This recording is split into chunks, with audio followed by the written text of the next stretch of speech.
it looks like a city because I don't see the rides because I'm visually impaired and the sky is black. This is Mia. She just experienced a day she will not soon forget. It's an unbelievable experience. It's a life-changing experience for me as it is for the life-changing experience for the kids. It's phenomenal. It's amazing. Every year, over 100 kids with special needs are fortunate enough to be selected for the trip of a lifetime. They wake up at the crack of dawn, get on a plane, and head straight to Disney World.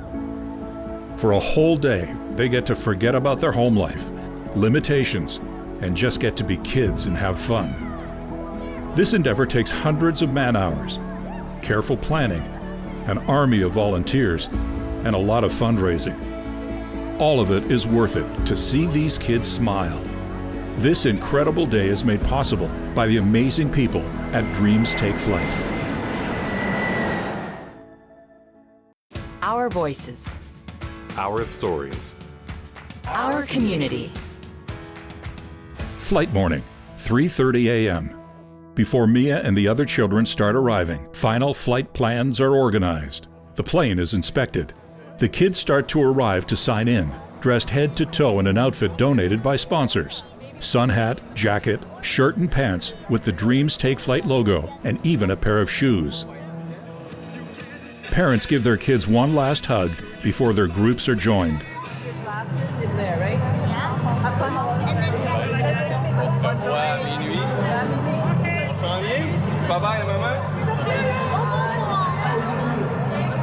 As volunteers give everyone their marching orders, nothing could have adequately prepared the kids for the day ahead. And it begins with the opening of the giant Air Canada hangar doors. Best part for me is when the door opens. All the kids are inside. There's like an alarm goes off, like a submarine that's about to go down, and there's that big horn honking.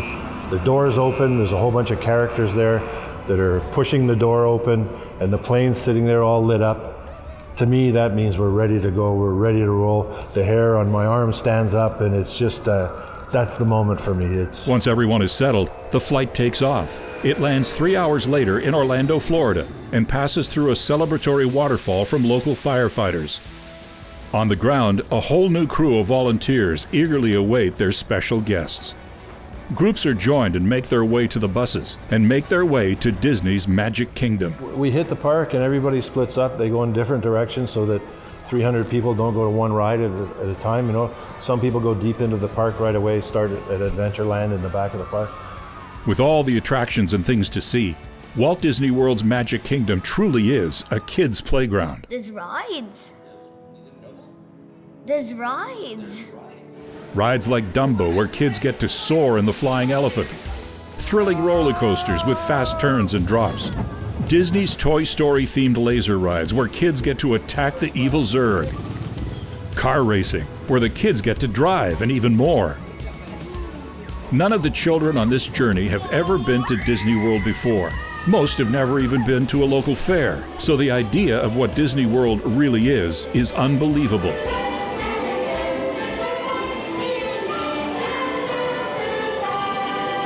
Like a chance meeting with Rapunzel. You have a long braid. I do. Do you like it?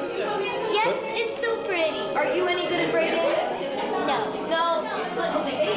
Do you think perhaps I could teach you to braid sometime? I know how to braid. Oh, you already know how to braid. But I just bad at it. In kindergarten, pre-kindergarten, I dressed up as you. You dressed like me? Yeah. Bye. Have a good day. My hair's not blonde, it's white. It looks beautiful. The way the place is set up, there's just one thing after another to see and to be amazed at and to look at. It's really beautiful. Coming up, we learn more about the organization and what it really takes to put on a trip of this scale every year. Our community will return after the break.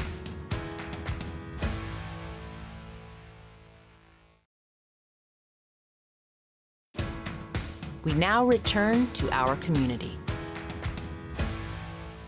Dreams Take Flight is a 100% volunteer-run organization that was born in 1989. Hi, my name is Brian Roscoe. I'm president of Dreams Take Flight Montreal chapter. Well, Dreams Take Flight started in 1989. There was a group of Toronto employees that wanted to take some kids to Canada's Wonderland. which is about 40 minutes north of Toronto. But instead, someone said, hey, we're an airline, why don't we take some kids to Disney? It was a huge dream, nobody had ever done it before from the airline. So they ended up getting a DC-9, putting 70 kids and a bunch of volunteers, and did the first trip to Walt Disney World. And that started the whole thing. And they did that a couple of years, and other cities got involved and started their own flights. And now there's 8 flights across the country that take kids from most of the Air Canada centers. There's about 152 kids traveling with us this year. And totally, we've taken almost 4,000 kids to Walt Disney World. That's just the Montreal chapter. And globally, we've taken, I think it's 37 to 38,000 kids across the country to either Walt Disney World or Disneyland in California.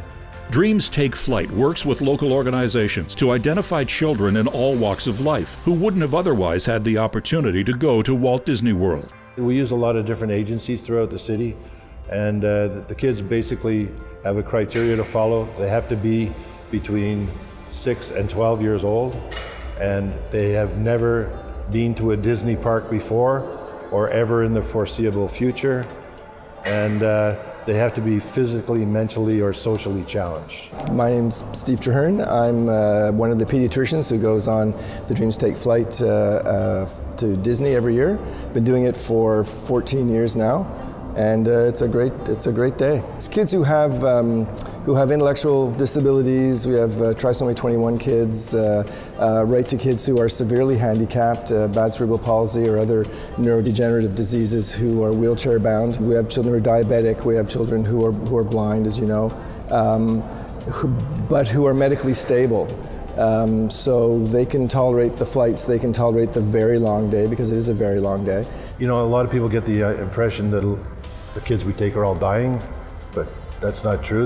We have lost a few over the years, but for the most part, it's just kids that are having a tough time in life, or maybe something just tragic just happened in their life, and so we take them to kind of refocus them for a while and get them away from that bad mindset and let them have a lot of fun.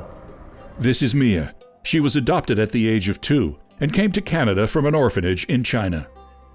Hi, I'm Karen Eady, and I'm Mia's mum. I live on Ilus Alimet, that's out in the western Pontiac. Mia joined our family when she was 2 years old. It was a fairly lengthy process going through an adoption, but it's something we're very thankful for, was worthwhile.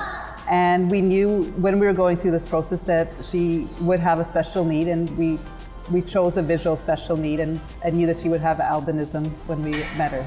Officially, she's legally blind, but the numbers don't always mean anything, because it depends on how the lighting is, where we're at, if she's looking at something close or far, if she's tired. She can seem to be doing just fine one moment, and then if the sun hits her the wrong way, she won't see anything. Or walking along fine, but misses a step if you let go of her hand and you're not paying attention that there's a slope. And then other times, you might not notice. She gets around quite well. She's adaptable. Mia has a rare form of albinism, and it's because of her disability that she was chosen to join other children from all over Quebec to take part in this annual tradition. Mia was selected by AQP-EHV. It's an association of parents with children with visual impairments much like Mia. For a child like Mia, the thought of going to Walt Disney World would never have crossed her mind. I am Moana. Do the interview to Moana. Hi, Moana. How are you? Coming up, we'll meet some of the volunteers that make the trip happen and climb into someone's bag and make our way to Walt Disney World. Our community will return after the break.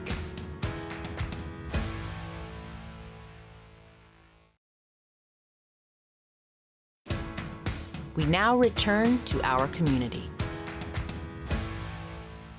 Founded in 1989, the Dreams Take Flight organization leveraged the reach of its sponsors, and it's become an annual tradition with chapters in Montreal, Ottawa, Toronto, Vancouver, and Winnipeg. Although Dreams Take Flight was born from the minds of Air Canada employees, these trips are not the work of the company. Air Canada is a sponsor, while the volunteers do all the heavy lifting year in and year out to make sure the day goes off without a hitch. Montreal chapter president Brian Roscoe. In the park, we're minimum 1 volunteer for every 2 kids, but there's some children need higher maintenance, So they might be one-on-one, kids in wheelchairs, maybe blind children, children that have hearing problems might have a one-on-one. It just depends. But all told, there's hundreds of volunteers. You see here in the hangar today for the registration day, there's a lot of people here that were not going to go on the flight, but they're just happy to help out. Some people volunteer for an organization, want to give 20 hours a week. Some people want to give 2 hours a month, but we have a whole range of people. Volunteers range from existing and retired Air Canada employees to former sponsors and family of people who have volunteered in years past. Hi, my name is Ross Fraser. I've been a volunteer with Dreams Take Flight for almost 20 years. I was introduced to Dreams Take Flight through a friend who was involved in sponsoring all of the clothing for Dreams Take Flight, and he was telling me about the initiative, and I said, wow, I'd love to learn more about it. He invited me out to a media launch at the hangar here at in Dorval, the Air Canada hangar, and they had this 10-year-old boy who had burns to 90% of his body, who stood up at the microphone and talked about how his experience going down with Dreams Take like the previous year had changed his life forever. It was an incredible, it had me emotionally involved right away. I went back to my friend and said I'd be very happy to be a sponsor. So my company sponsored a few children over many, many years. And I said at the same time, if you ever need help in escorting the kids down to Florida for the day, my wife and I would love to be involved. And they called us back and allowed us to go down the first year, and this is now my 20th year going down with the trip. It's an unbelievable experience. It's a life-changing experience for me as it is for the life-changing experience for the kids. It's phenomenal. It's amazing.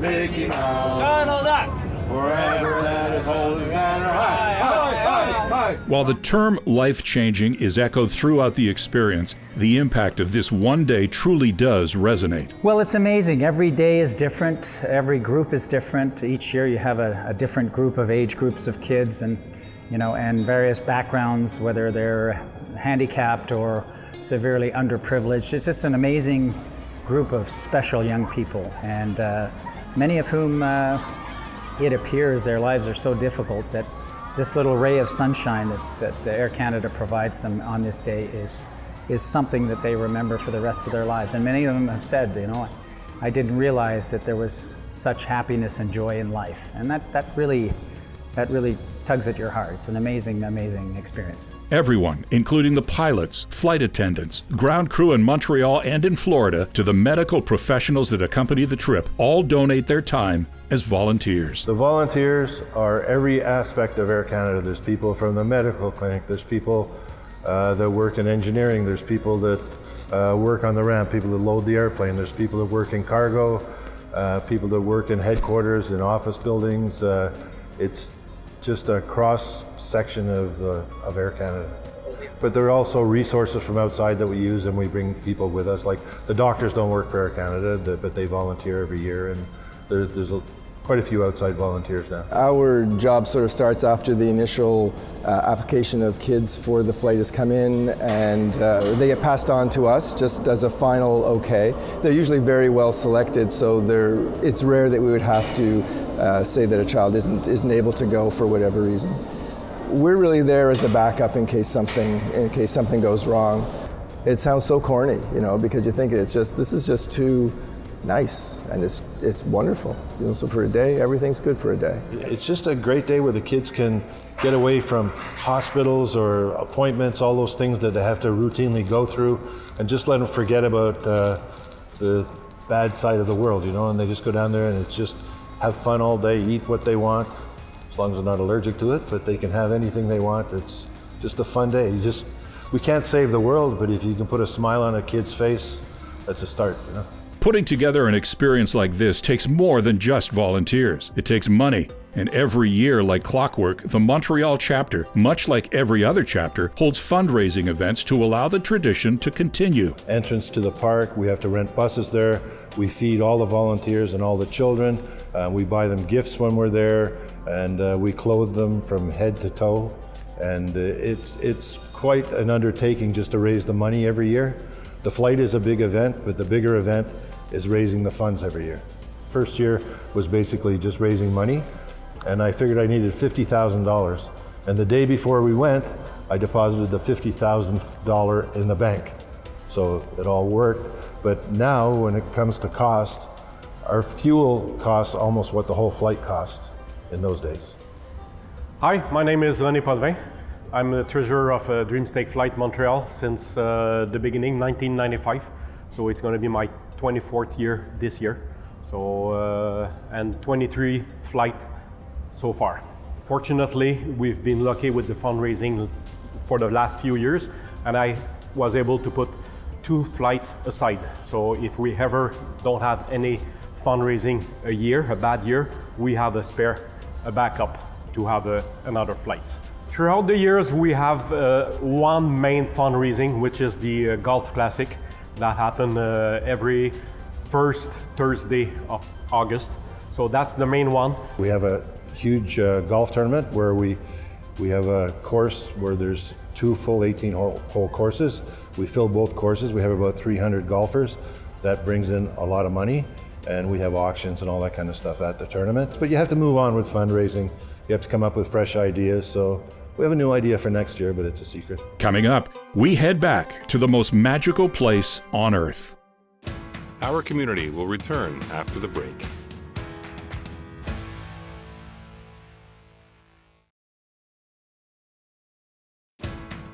We now return to our community. My favorite part of the day was when I met the princesses. Rapunzel and Tinkerbell. Well, Tinkerbell's not a princess, but that counts for me. And like Cinderella and all the other princesses. Every stop throughout the day is unexpected for these special kids. From meeting Mickey Mouse and Disney princesses to the thrill of being on more rides than imagined. My favorite ride was the space one, where we go really with sharp turns, and then it was super fun. Space Mountain, a roller coaster completely in the dark, a small world, an adventure through every culture on our planet. Splash Mountain, an old-style log ride set to the story of Disney's Brer Rabbit from the 1946 animated motion picture Song of the South. And the thrill of other rides and sights were just more and more stimulation, like walking through the many shops on Disney's Main Street. Every moment unexpected as the day came to a close and everyone headed back to the hangar for a sleepy flight home. It's like a school bus going down. It's crazy. And coming back, it's very quiet. There's a lot of sleepy kids. When we return, we give them a little plush toy, a Mickey or a Minnie, depending if it's a boy or girl. And the flight attendants make these beautiful pillows for them that they can take home. And we give them their own blanket they can take home. So they're all cuddled up with their Mickey plush toy, and most of them sleep on the way home. When the plane touches down late at night in Montreal and the kids wave goodbye, it marks the completion of the 24th consecutive year of Dreams Take Flight. 24 years of passion and millions of man-hours dedicated to making a difference in the lives of countless children with disabilities and hardships of all kinds. We had an experience before, and that's probably the biggest experience I got so far. A kid that is in his own world all the time, and the mother says he never talks, he never gives his emotion. And then that night he came back, and at 3 o'clock he was sleeping, and he just started talking and told her mom all what he did during the day. Just to see a lot of them able to go down and be kids for a day down there and play and laugh and run around and stuff, it's an incredible experience for them. And even for these kids who have, as I say, a lot of barriers, this is a good day. You know, no one yelled at them, no one tried to hit them, they didn't get an exam wrong at school, they didn't get a test wrong, they didn't come in last in the race at gym. Everything's good. For Mia and every other child who took part in this year's journey, they head home with hand-picked souvenirs, and more importantly, countless memories they will never forget, and a picture that will remain imprinted on their minds for the rest of their lives. I want to introduce my brothers and sisters to the princess. Second, I want to bring them to Space Mountain. And then after that, I want to bring them to the train. The wild train. Yes. And then after, I want to bring them to the Splash Mountain. Then After I want to do the other space one where you shoot the stuff. Then after we're gonna do pirates. And then after I'm at all those rides, I'm gonna do the ones I didn't do. And then after that, I want to go buy something. I want them to go to the store and buy something. But it isn't too long after that the work begins for the 25th edition of the Montreal chapter of Dreams Take Flight. We take most of December, the end of December off. January we rest, and then February we start right back into it. We know enough to know we're going to change every year. It's funny, you do it, I keep saying it's going to get easier, that's what I told my wife the first year, but it actually gets harder every year because we always change something, because we always find a better way to do it, or maybe the way we did it didn't suit someone, or it wasn't the best way, so we're always changing. It's like the world, we just keep changing. And every year the program evolves. Fundraising activities get larger, and more adventurous, and more volunteers get involved to make the next trip even better and more memorable. Dreams Take Flight truly is an organization that makes a difference. A measurable difference in the lives of countless children who for one day get to be what they are. Kids having fun, forgetting about any hardships, and being kids. And as we followed this journey, it's clear that the mission of Dreams Take Flight, make magical memories for special kids, is one that is clearly accomplished every year. I just got to say, to put a smile on a child's face, make magical memories for special kids. Producer Marco Flalo. Videographers Jocelyn Deguise, Marco Flalo, Will Attar. Video editing Will Attar, Marco Flalo, Miriam Bakhtiar. Audio Will Attar, Marco Flalo. Production assistant Wendy Kaufman. Coloring Will Attar, Marco Flalo. Integrated Described Video Specialist M. Williams. Regional Content Specialist Karen McGee. Senior Producer Jennifer Johnson. President and CEO David Arrington. Copyright 2019, Accessible Media Inc.